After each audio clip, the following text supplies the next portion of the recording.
Növətdə Cenevada çağırılıbatqan BDT Kişilik Hüquq Kengişinin 54-cü növətlik yığınğa qatnaşıyatqan Dünya Uyğur Qurultayının rəisi Dolqun İsa, Qurultay bayanatçısı və Qurultay Ayollar Komitetinin müdiri Zümrətay Erkin başçılığındakı heyət BDT'nin Cenevadakı mərkəzində bir yürüyüş, mühim uçuruşlar və söhbətlərdə bolğan. Dolqun İsa əpəndining bildirişçə, BDT Kişilik Hüquq Kengişi 54-cü növətlik yığınının 26 sentyabr günündəki münazirəsində Norvegiya başçılığındakı 10-ğa yaxın Qərb dövlətinin vəkilləri söz qılğan.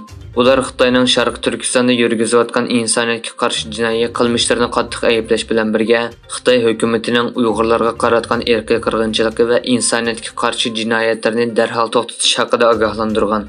Yığında Şimali Koreya, Suriya və Sudan qatarlıq Xitayga mahil bir qism dövlətlərdən vəkilləri Xitayning Uyg'urlarga yürgüzüyotqan bostirish siyosatini oqlashga uringan.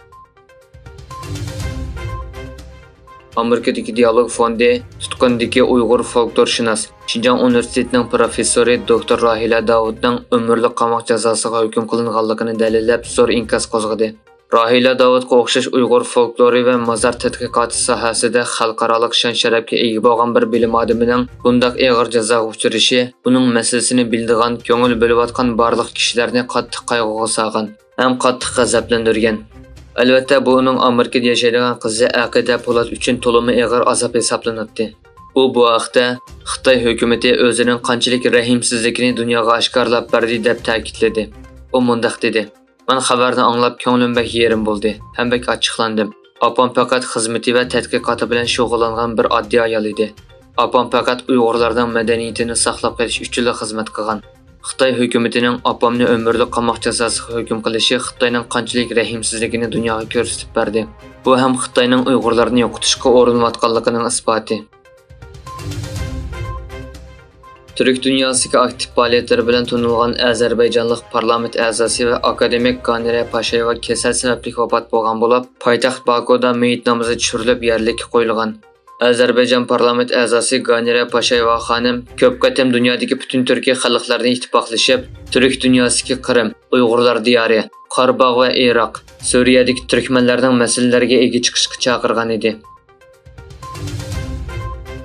Amerika hökumət əməldarlarının bildirişçə, Xitay xakerləri bu yıl Microsoft supsuğu bösüb kirgəndən keyin Amerika Dövlət İşləri Katibatlığının hesabatidan 60.000 parça elektronluq xətni ziyaret qılğan.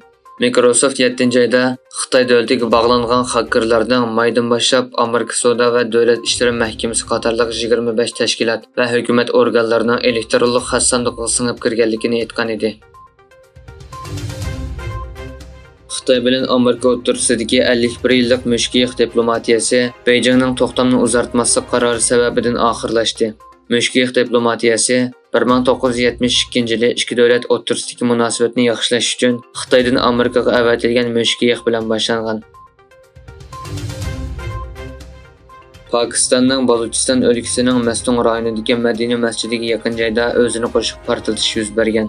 Bu asnoda masjidda mavlud faoliyati o'tkazilayotgan bo'lib, vaqada 51 odam o'lib, 130 dan ortiq odam yaralangan. Egilinishcha, bir kishi masjid atrofidagi bir soqchi mashinasining yanida o'zini qo'shib portlatgan.